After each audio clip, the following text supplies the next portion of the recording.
സത്യമായി അരുളിയ തിരുവചനം, നിത്യസത്യമായി അരുളിയ ദിവ്യവചനം, ശാന്തിയായി ദീപമായി നമ്മിൽ തെളിദീപമായിതാ സത്യവചനം. വിടുതലായി രക്ഷയായി നമ്മിൽ നവജീവനായിതാ സത്യവചനം. സത്യം സത്യമാ, സത്യം സത്യമാ, സത്യം സത്യമാ, സത്യം സത്യമാ.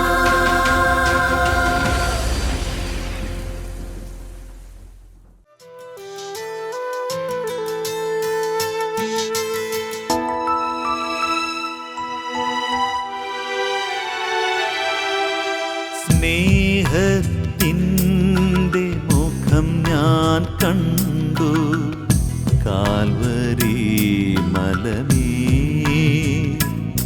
ദൈവസ്നേഹത്തിൻ്റെ നിറം ഞാൻ കണ്ടു കാൽവരി മലമേ. ത്യാഗത്തിൻ്റെ ധ്വനി ഞാൻ കേട്ടു കരുണയിൻ മുഖം കണ്ടു കാൽവരി മലമേലന്ന കാൽവരി മലമേ. സ്നേഹത്തിൻ്റെ മുഖം ഞാൻ കണ്ടു കാൽവരി മലമേ, ദൈവസ്നേഹത്തിൻ്റെ നിറം ഞാൻ കണ്ടു കാൽവരി മലമേ.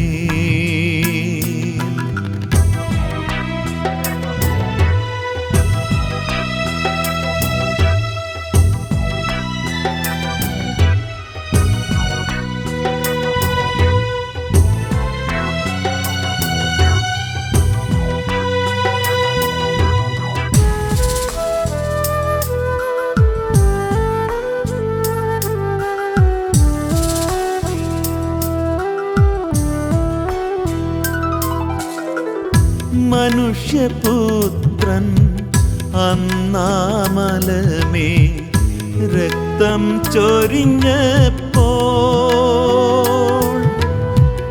മനുഷ്യപുത്രൻ അന്നാമലമേ രക്തം ചൊരിഞ്ഞപ്പോൾ, മാനവ പാപം നീക്കിടുവാനാ തകർന്നു വീണപ്പോൾ, മാനവ പാപം നീക്കിടുവാനായി തകർന്നു വീണപ്പോൾ, ഓ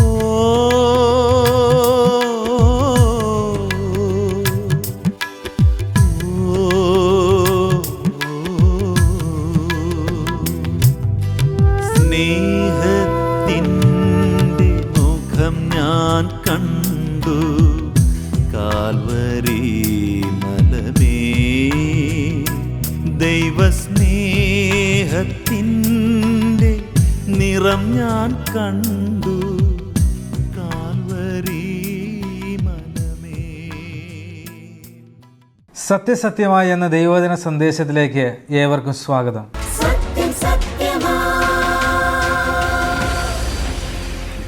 ദൈവനാമം മഹത്വപ്പെടുമാറാകട്ടെ.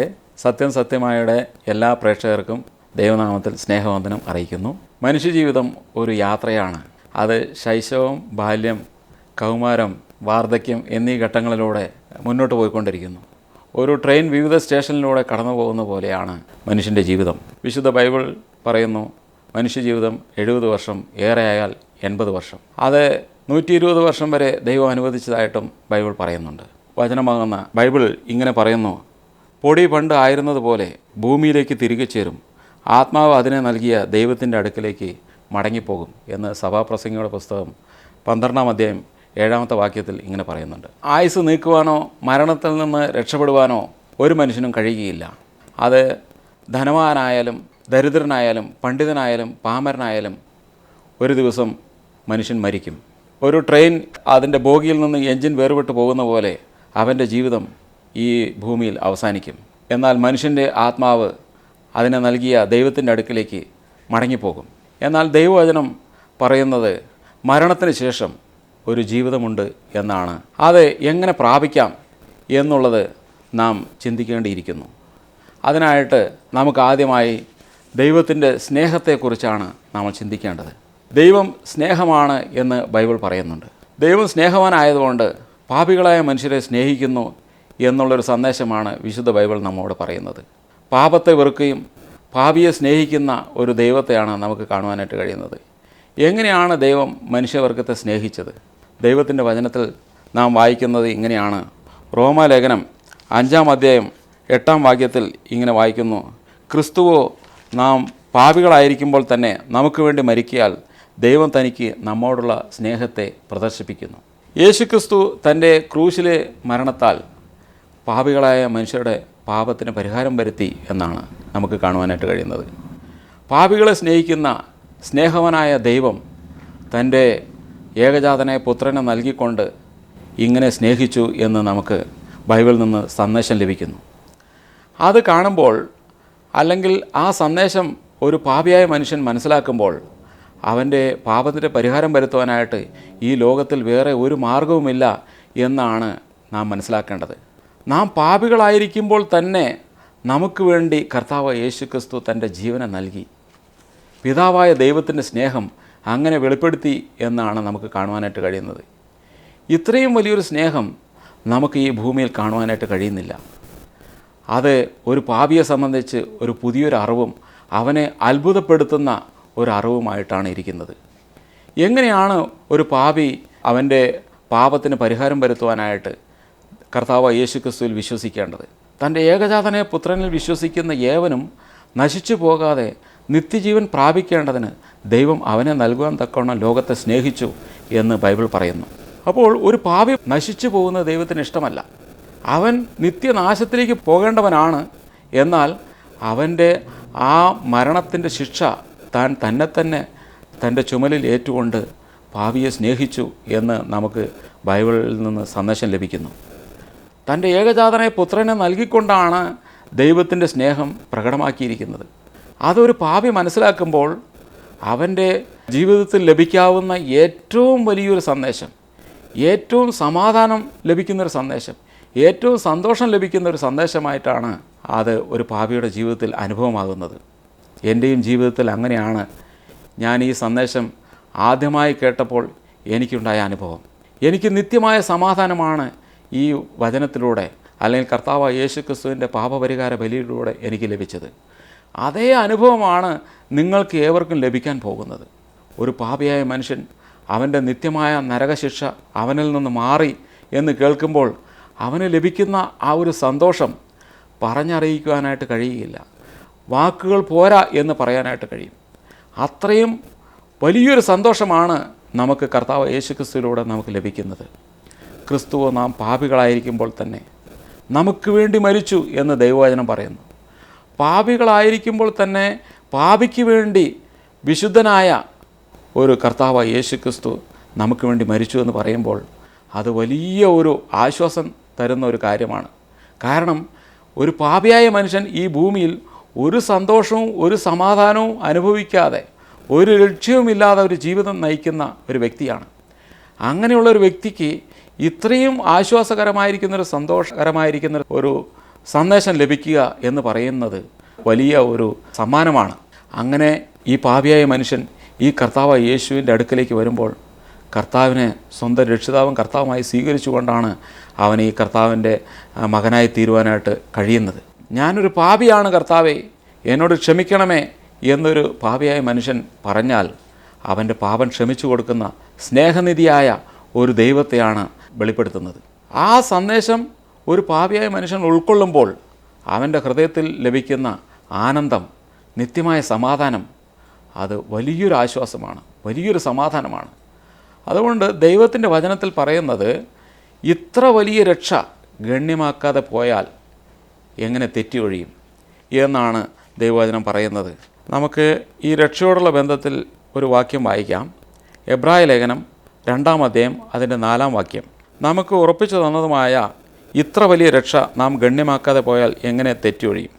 ഈ വിഷയത്തെക്കുറിച്ച് എത്ര പ്രാവശ്യം പറഞ്ഞാലും എത്ര പേജുകൾ എഴുതിയാലും തീരാത്ത ഒരു വിഷയമാണ് ഇത്ര വലിയ രക്ഷ എന്നുള്ളത്.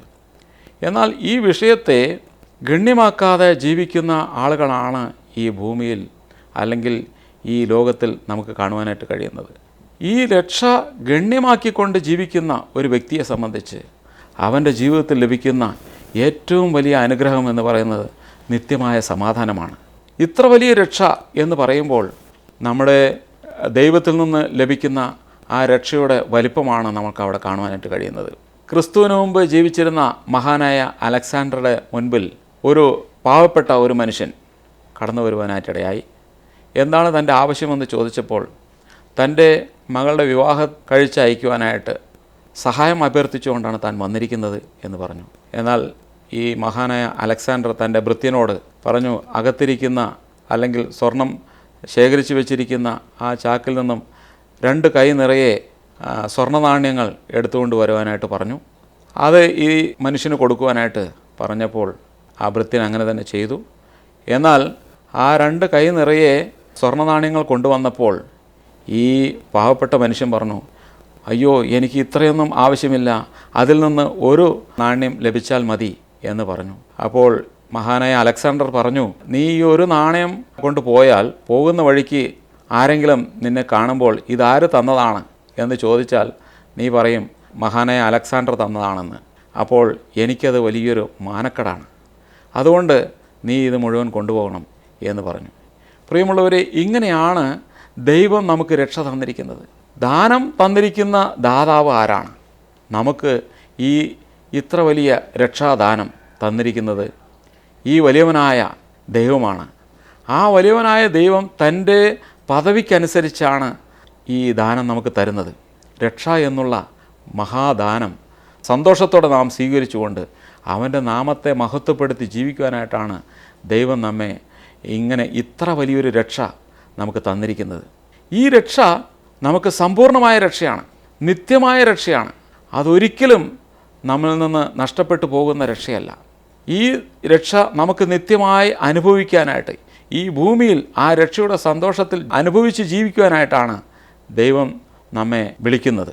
അങ്ങനെ ദൈവത്തിൻ്റെ ആ വിശുദ്ധ വിളി മനസ്സിലാക്കി ഒരു മനുഷ്യൻ ഈ ഭൂമിയിൽ ജീവിക്കുമ്പോൾ അവന് ഈ ഭൂമി തന്നെ ഒരു സ്വർഗമായിട്ടാണ്, അല്ലെങ്കിൽ അവൻ്റെ ഇഹലോക ജീവിതം തന്നെ ഒരു സ്വർഗീയ സന്തോഷത്തിലാണ് അവൻ ജീവിക്കുന്നത് എന്ന് പറയാനായിട്ട് കഴിയും. അതുകൊണ്ട് ഇത്ര വലിയ രക്ഷ നാം എപ്പോഴും ഗണ്യമാക്കണം, എപ്പോഴും അത് പരിഗണിക്കണം.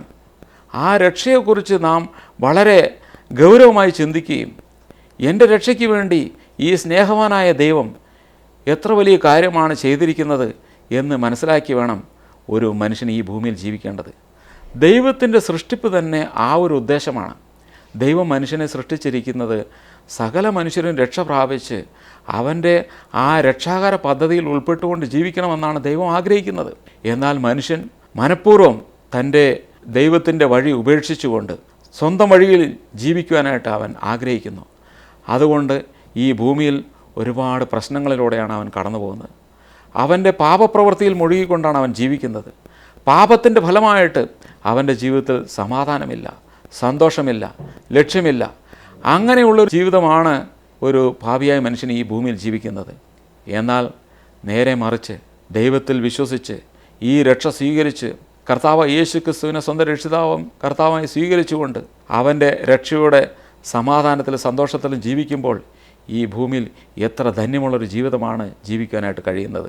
അതുകൊണ്ട് ഇത്ര വലിയ രക്ഷ എന്ന് പറയുമ്പോൾ അത് വളരെ ഗൗരവമായിട്ട് എടുക്കുവാനായിട്ടാണ് നമ്മെ ഈ വചനം ഓർമ്മിപ്പിക്കുന്നത്. അത് പരിഗണിക്കണം, അത് അവഗണിച്ച് ജീവിക്കാനായിട്ടല്ല ദൈവം നമ്മെ സൃഷ്ടിച്ചിരിക്കുന്നത്.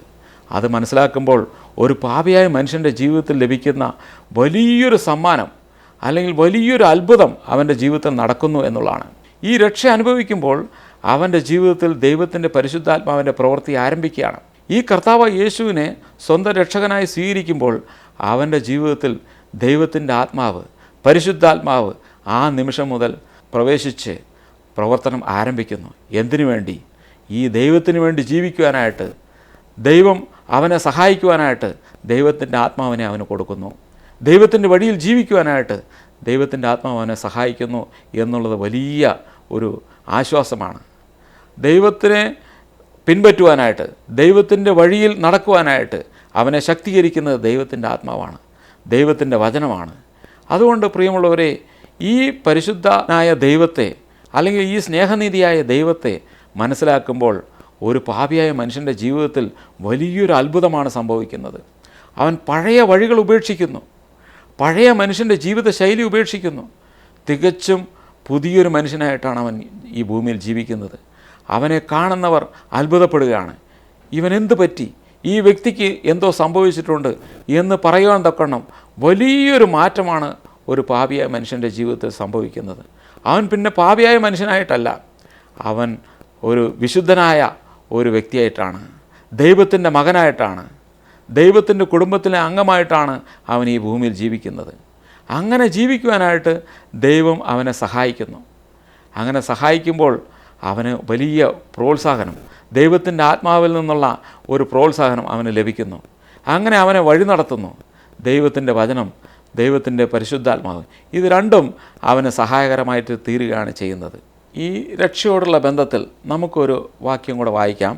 1 പത്രോസ് 1-ാം അധ്യായം അതിൻ്റെ 18-ഉം 19-ഉം വാക്യങ്ങൾ വായിക്കാം. വ്യർത്ഥവും പിതൃപാരമ്പര്യവുമുള്ള നിങ്ങളുടെ നടപ്പിൽ നിന്ന് നിങ്ങളെ വീണ്ടെടുത്തിരിക്കുന്നത് പൊന്ന്, വെള്ളി മുതലായി അഴിഞ്ഞു പോകുന്ന വസ്തുക്കളെ കൊണ്ടല്ല, ക്രിസ്തു എന്ന നിർദോഷവും നിഷ്കളങ്കവുമായ കുഞ്ഞാടിൻ്റെ വിലയേറിയ രക്തം കൊണ്ടത്രേ എന്ന് നിങ്ങൾ അറിയുന്നുവല്ലോ. പ്രപഞ്ചത്തിലെ സകല ചരാചരങ്ങളെ സൃഷ്ടിച്ച് പരിപാലിക്കുന്ന സർവശക്തനായ ദൈവം നമുക്ക് രക്ഷ തന്നിരിക്കുന്നത് പൊന്ന്, വെള്ളി മുതലായ അഴിഞ്ഞു പോകുന്ന വസ്തുക്കളെ കൊണ്ടല്ല, ക്രിസ്തു എന്ന നിർദോഷവും നിഷ്കളങ്കവുമായ കുഞ്ഞാടിൻ്റെ വിലയേറിയ രക്തം കൊണ്ടാണ് നമ്മെ വീണ്ടെടുത്തിരിക്കുന്നത് എന്ന് ദൈവവചനം പറയുന്നു. അതിൻ്റെ ശരിയായ അർത്ഥം മനസ്സിലാക്കുമ്പോൾ ഒരു പാപിയായ മനുഷ്യന് വേണ്ടി സർവശക്തനായ ദൈവം, സകല പ്രപഞ്ചത്തിൻ്റെയും സൃഷ്ടാവും ഉടയവനുമായ ദൈവം തൻ്റെ ഏകജാതനായ പുത്രനെ നൽകിക്കൊണ്ട് ഇത്രയും വലിയ രക്ഷ സാധ്യമാക്കി തന്നിരിക്കുന്നത് തൻ്റെ ഓമന കുമാരനെ തകർത്ത് കളഞ്ഞുകൊണ്ടാണ്. ദൈവത്തിൻ്റെ കുഞ്ഞാടായ കർത്താവ് യേശുക്രിസ്തുവിൻ്റെ ആ നിഷ്കളങ്കമായിരിക്കുന്ന രക്തം ചിന്തിക്കൊണ്ടാണ് ഒരു പാപിയായ മനുഷ്യനെ വീണ്ടെടുത്തിരിക്കുന്നത്. എത്ര വലിയൊരു കാര്യമാണ് പ്രിയമുള്ളവരെ നമുക്ക് കർത്താവ് യേശുക്രിസ്തുവിലൂടെ സാധ്യമാക്കി തന്നിരിക്കുന്നത്. പിതാവായ ദൈവത്തിൻ്റെ സ്നേഹം എത്ര വലുതാണ്. നിസ്സീമമായിരിക്കുന്ന സ്നേഹത്താലാണ് ദൈവം നമ്മെ സ്നേഹിച്ചിരിക്കുന്നത്. ആ സ്നേഹവാനായ ദൈവം നമുക്ക് വേണ്ടി തൻ്റെ ഓമന കുമാരനെ ഈ ഭൂമിയിലേക്ക് അയച്ച് തൻ്റെ നിഷ്കളങ്കമായിരിക്കുന്ന രക്തം ചിന്തുവാനായിട്ട് കർത്താവ് യേശുക്രിസ്തുവിനെ തകർത്ത് കളഞ്ഞു എന്നുള്ളത് വലിയ ഒരു പ്രവൃത്തിയാണ് ദൈവം ചെയ്തിരിക്കുന്നത്. അത്രയും വലിയൊരു രക്ഷണ്യ പ്രവൃത്തി നമുക്ക് വേണ്ടി ദൈവം ചെയ്തിട്ടുണ്ടെങ്കിൽ അത് ചെറിയ കാര്യമല്ല, അത് വളരെ ഗൗരവമായിട്ട് എടുക്കേണ്ടതായിരിക്കുന്ന ഒരു കാര്യമാണ്. എന്നാൽ ഒരു പാപിയായ മനുഷ്യൻ ഇത് മനസ്സിലാക്കുമ്പോൾ, ദൈവമേ, എൻ്റെ പാപത്തെ മോചിക്കുവാനായിട്ട് ഇത്രയും വലിയൊരു കാര്യം, ഇത്രയും വലിയൊരു പ്രവൃത്തി നീ ചെയ്തുവല്ലോ എന്ന് മനസ്സിലാക്കുമ്പോൾ അവൻ ആത്മാർത്ഥമായി കർത്താവ് യേശുവിനെ സ്വന്തം രക്ഷകനായി സ്വീകരിച്ച് കർത്താവിൻ്റെ ആ രക്ഷണ്യ പ്രവൃത്തി ശരിയായ രീതിയിൽ ഉൾക്കൊണ്ടുകൊണ്ട് കർത്താവിനെ സ്വീകരിച്ച് ജീവിക്കാൻ വേണ്ടിയാണ്. അങ്ങനെ ജീവിക്കുമ്പോൾ നമുക്ക് വലിയൊരു വീണ്ടെടുപ്പാണ് നമുക്ക് ലഭിച്ചിരിക്കുന്നത്. വലിയൊരു രക്ഷ, ഇത്ര വലിയ രക്ഷ, എബ്രായ ലേഖനക്കാരൻ പറഞ്ഞതുപോലെ ഇത്ര വലിയ രക്ഷ നാം ഗണ്യമാക്കി ജീവിക്കണം എന്ന് നാം മനസ്സിലാക്കണം പ്രിയമുള്ളവരെ. അങ്ങനെ മനസ്സിലാക്കുമ്പോഴാണ് കർത്താവ് യേശുക്രിസ്തുവിൻ്റെ പാപപരിഹാര ബലിയുടെ അർത്ഥം നാം ഉൾക്കൊള്ളുന്നത്. അങ്ങനെ കർത്താവ് യേശുക്രിസ്തുവിൻ്റെ പാപപരിഹാര ബലിയിൽ ആശ്രയിച്ച് വിശ്വസിച്ച് ജീവിക്കുന്ന ഒരു വ്യക്തിയുടെ ജീവിതത്തിൽ അവന് നിത്യമായ സമാധാനവും നിത്യമായ രക്ഷയും നിത്യമായ ജീവനും അവന് ലഭിക്കുന്നു എന്നുള്ളത് വലിയൊരു കാര്യമാണ്. അത് ഈ ഭൂമിയിൽ നമുക്ക് എവിടെ പോയാലും ലഭിക്കാത്തൊരു കാര്യമാണ്. ഈ ഭൂമിയിൽ ഒരു മനുഷ്യനും അല്ലെങ്കിൽ ആർക്കും തരാൻ കഴിയാത്ത ഒരു വലിയൊരു രക്ഷയാണ് ഇത്ര വലിയ രക്ഷ നമുക്ക് തന്നിരിക്കുന്നത് പ്രിയമുള്ളവരെ. അത് മനസ്സിലാക്കുക എന്നുള്ളതാണ്. ദൈവത്തിൻ്റെ സ്നേഹം മനസ്സിലാക്കുമ്പോഴാണ് ദൈവത്തിൻ്റെ രക്ഷയെക്കുറിച്ച് നമുക്ക് ചിന്തിക്കുവാനായിട്ട് കഴിയുന്നത്. സ്നേഹവാനായ ദൈവം തൻ്റെ ഓമനകുമാരനെ ഈ ഭൂമിയിലേക്ക് അയച്ചതിൻ്റെ ലക്ഷ്യമെന്താണ്? എനിക്ക് വേണ്ടിയാണ് എന്നൊരു പാപി മനസ്സിലാക്കണം. എൻ്റെ പാപത്തിന് പരിഹാരം വരുത്തുവാനായിട്ട് മറ്റൊരു വഴിയും ഇല്ലാതിരുന്നപ്പോൾ തൻ്റെ ഓമനകുമാരനെ തകർത്ത് കളഞ്ഞു.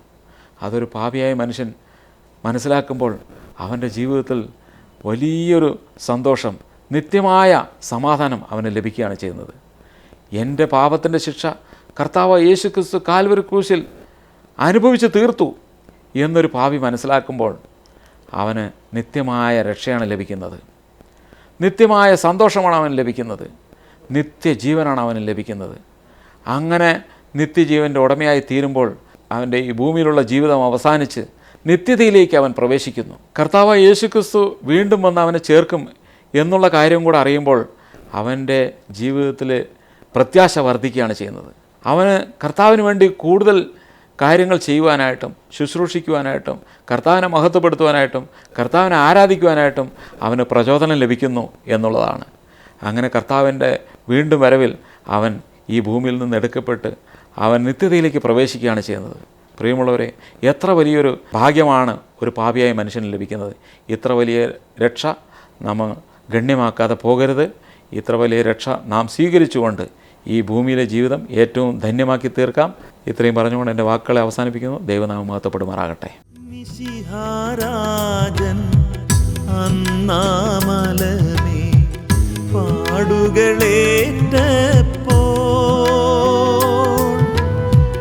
മിശിഹാരാജൻ അന്നാമലമേ പാടുകളേറ്റപ്പോൾ,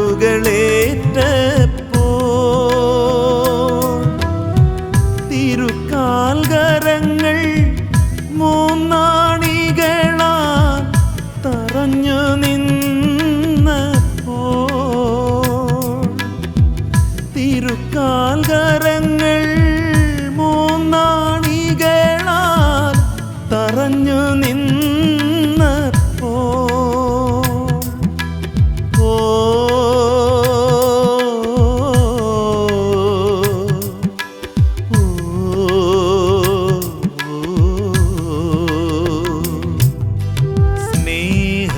സ്നേഹത്തിൻ്റെ മുഖം ഞാൻ കണ്ടു കാൽവരി മലമേ, ദൈവസ്നേഹത്തിൻ്റെ നിറം ഞാൻ കണ്ടു കാൽവരി മലമേ, ത്യാഗത്തിൻ്റെ ധ്വനി ഞാൻ കേട്ടു കരുണയിൻ മുഖം കണ്ടു കാൽവരി മലമേലന്ന. മനുഷ്യജീവിതം ഒരു യാത്രയാണ്. ഏതൊരു യാത്രയ്ക്കും അതിൻ്റെ പര്യവസാനമുണ്ട്. നാം ഓരോരുത്തരും ഈ ലോകത്തിൽ യാത്ര ചെയ്തുകൊണ്ടിരിക്കുകയാണ്. ബാല്യം, യൗവനം, വാർദ്ധക്യം, അതിനുശേഷം നാം മരണപ്പെടും. എന്നാൽ നമ്മുടെ മരണത്തിന് ശേഷം നാം എവിടെയായിരിക്കും എന്നുള്ളതിനെക്കുറിച്ച് നാം ഈ ലോകത്തിൽ ജീവിക്കുമ്പോൾ ചിന്തിക്കേണ്ട ഒരു യാഥാർത്ഥ്യമാണ്. മരണത്തിനപ്പുറം ദൈവം വച്ചിരിക്കുന്ന രണ്ട് വഴികളാണ്. ഒന്ന് സ്വർഗവും മറ്റൊന്ന് നരകവും. നരകത്തിൽ പോകുവാനായിട്ട് നാം പ്രത്യേകിച്ചൊന്നും ചെയ്യേണ്ടതായിട്ടില്ല. കാരണം പാപത്തിൻ്റെ ശമ്പളം മരണമത്രേ എന്ന് തിരുവെഴുത്ത് പറയുന്നു. എന്നാൽ സ്വർഗരാജ്യത്തിൽ പോകുവാനായിട്ട് എല്ലാ കാര്യങ്ങളും കർത്താവായ യേശുക്രിസ്തു ചെയ്തിരിക്കുന്നു. ഞാൻ തന്നെ വഴിയും സത്യവും ജീവനുമാകുന്നു, എന്നിലൂടെ അല്ലാതെ ആരും പിതാവിൻ്റെ അടുക്കിലേക്ക് എത്തുന്നില്ല. കർത്താവായ യേശുക്രിസ്തുവിലുള്ള വിശ്വാസത്താലാണ്, ആ വഴിയിലൂടെയാണ് നമുക്ക് പിതാവിൻ്റെ അടുക്കിലേക്ക് ചെല്ലുവാനായിട്ട് സാധിക്കുന്നത്, സ്വർഗത്തിലേക്ക് പ്രവേശനം നേടുവാനായിട്ട് സാധിക്കുന്നത്. എങ്ങനെയാണ് ആ പ്രവേശനം സാധ്യമാക്കുവാനായിട്ട് കഴിയുന്നത് എന്ന് ചോദിച്ചാൽ, കർത്താവായ യേശുക്രിസ്തുവിൽ പൂർണ്ണമായിട്ടും വിശ്വസിക്കുക. എന്ത് വിശ്വസിക്കണം? കർത്താവേ, ഞാനൊരു പാപിയായിരിക്കുന്ന മനുഷ്യനാണ്, എൻ്റെ ജീവിതത്തിൽ അകൃത്യങ്ങളുണ്ട്, എൻ്റെ ജീവിതത്തിൽ പാപങ്ങളുണ്ട്, എൻ്റെ പാപത്തിന് പരിഹാരം വരുത്തുവാനായിട്ടാണ്, എൻ്റെ ശിക്ഷാവധി നീക്കുവാനാണ് കർത്താവായ യേശുക്രിസ്തു കാൽവരിയിലെ ക്രൂശിൽ മരിച്ചത് എന്ന് ഞാൻ സമ്പൂർണ്ണമായിട്ടും വിശ്വസിക്കുന്നു. അങ്ങനെ വിശ്വസിക്കുന്നവർക്കാണ് സ്വർഗരാജ്യത്തിൽ പ്രവേശിക്കുവാനായിട്ട് സാധിക്കുകയുള്ളൂ. നമ്മുടെ യാത്രയുടെ പര്യവസാനം സ്വർഗത്തിൽ എത്തിച്ചേരുവാനായിട്ട് ഇടയായിട്ട് തീരട്ടെ. കേൾക്കട്ടെ. അങ്ങനെ ആഗ്രഹിക്കുന്നുവെങ്കിൽ ഈ കർത്താവിനെ, ഈ രക്ഷിതാവിനെ ഹൃദയത്തിൽ ഏറ്റെടുക്കുമോ? അങ്ങനെ ഏറ്റെടുക്കുന്നവർക്ക് നിത്യതയിൽ കർത്താവിനോടൊപ്പം ആ സ്വർഗീയമായിരിക്കുന്ന ആ സന്തോഷത്തിൽ വസിക്കുവാനായിട്ട് ഇടയായിട്ട് തീരും. ഞങ്ങളെ കേൾക്കുന്ന പ്രിയപ്പെട്ടവരോട് ഞങ്ങൾക്ക് പറയാനായിട്ടുള്ളത്, ഈ കർത്താവായ യേശുക്രിസ്തു നിങ്ങളെ സ്നേഹിക്കുന്നു. നിങ്ങൾക്ക് വേണ്ടിയാണ് മരിച്ചത്, നിങ്ങൾക്ക് വേണ്ടിയാണ് രക്ഷാകര പദ്ധതി ഒരുക്കിയത്. ഈ കർത്താവിലേക്കൊന്ന് മടങ്ങി വരുമോ? ഈ കർത്താവിനെ സ്വന്തം നാഥൻ രക്ഷിതാവുമായിട്ട് സ്വീകരിക്കുമോ? എങ്കിൽ നിങ്ങളുടെ പേര് ജീവൻ്റെ പുസ്തകത്തിൽ എഴുതും എന്നുള്ളത് സുനിശ്ചിതമാണ്. അങ്ങനെ സ്വർഗരാജ്യത്തിൽ പേരുള്ളവരായിട്ട് സന്തോഷത്തോടെ നമുക്ക് നമ്മുടെ യാത്ര പര്യവസാനിപ്പിക്കാം. ദൈവം അതിനായിട്ട് നമ്മെ സഹായിക്കട്ടെ. നമുക്ക് പ്രാർത്ഥിക്കാം. സ്വർഗീയ നല്ല പിതാവേ, അവിടുന്ന് എത്ര നല്ലവനെന്നോർ ദൈവത്തെ സ്തുതിക്കുന്നു. കർത്താവേ, ഞങ്ങളുടെ ഈ ലോക ജീവിതയാത്ര മരണം കൊണ്ട് അവസാനിക്കുന്നില്ല. അതിനപ്പുറം സ്വർഗീയമായിരിക്കുന്ന ആ രാജ്യത്തിലേക്ക് പ്രവേശിക്കുവാൻ അവിടെ ഞങ്ങളെ സഹായിക്കണമേ. കർത്താവേ, അവിടെ ഞങ്ങൾക്ക് അതിനുവേണ്ടി എല്ലാ മാർഗങ്ങളും ഒരുക്കി നൽകിയിട്ടുണ്ട്. ആ മാർഗം സ്വീകരിക്കുവാൻ അവിടെ ഞങ്ങളെ സഹായിക്കണമേ. അവിടുന്ന് തന്നെ താഴ്ത്തി ഭൂമിയിലേക്ക് ഇറങ്ങി വന്നു. അവിടുന്ന് കാൽവരിയിലെ ക്രൂശിൽ മരിച്ചു. ഞങ്ങളുടെ പാപങ്ങൾ വഹിച്ചുകൊണ്ട് മരിക്കുവാനായിട്ട് ഇടയായി. അവിടെ ഞങ്ങൾക്ക് നിത്യജീവനെ നൽകി. നിത്യമായിരിക്കുന്ന രക്ഷ അവിടുന്ന് ഒരുക്കി വെച്ചിട്ടുണ്ട്. ആ രക്ഷ സ്വായത്തമാക്കുവാൻ അവിടുന്ന് ഞങ്ങളെ ഏവരെയും അവിടുന്ന് സഹായിക്കണമെന്ന് ഓർത്ത് പ്രാർത്ഥിക്കുകയാണ്. കർത്താവായ യേശുക്രിസ്തുവിൽ വിശ്വസിക്കുവാൻ അവിടുന്ന് ഞങ്ങളുടെ ഹൃദയങ്ങളെ തുറക്കണമെന്ന് ഓർത്ത് പ്രാർത്ഥിക്കുന്നു. അവിടെ ഞങ്ങളുടെ പ്രാർത്ഥന യാചനയും കേട്ടതോർത്ത് സ്തോത്രം. എല്ലാ യേശുക്രിസ്തുവിൻ്റെ ധന്യമുള്ള നാമത്തിൽ തന്നെ ആമേൻ. ഈ ദൈവവചന സന്ദേശം നിങ്ങൾക്കൊരു അനുഗ്രഹമായി എന്ന് ഞങ്ങൾ വിശ്വസിക്കുന്നു. നിങ്ങളുടെ വിലപ്പെട്ട നിർദ്ദേശങ്ങളും അഭിപ്രായങ്ങളും പ്രാർത്ഥനാവശ്യങ്ങളും ഞങ്ങളെ അറിയിച്ചാലും ഞങ്ങൾ നിങ്ങൾക്ക് വേണ്ടി പ്രാർത്ഥിക്കുന്നതാണ്. ഞങ്ങളുമായി ബന്ധപ്പെടേണ്ട വിലാസം Agape Gospel Ministries 126 Maithri Nagar, Asramam, Kollam. Email ID satyasathyamai@gmail.com. Phone number 8136936648. Bible സംബന്ധമായ നിങ്ങളുടെ ചോദ്യങ്ങളും സംശയങ്ങളും ഞങ്ങളുടെ വാട്സപ്പ് നമ്പർ മുഖേന ഞങ്ങളെ അറിയിച്ചാലും ഞങ്ങൾ നിങ്ങൾക്ക് ഉത്തരം നൽകുന്നതായിരിക്കും. ഈ പ്രോഗ്രാമിൻ്റെ മറ്റു സന്ദേശങ്ങളും പാട്ടുകളും കേൾക്കുന്നതിനായി ഞങ്ങളുടെ സത്യമായി എന്ന യൂട്യൂബ് ചാനലും സത്യമായി എന്ന ഫേസ്ബുക്ക് പേജും സന്ദർശിച്ചാലും ദൈവനാമത്തിന് മഹത്വം ഉണ്ടാകട്ടെ. സത്യം സത്യമാ സത്യം സത്യം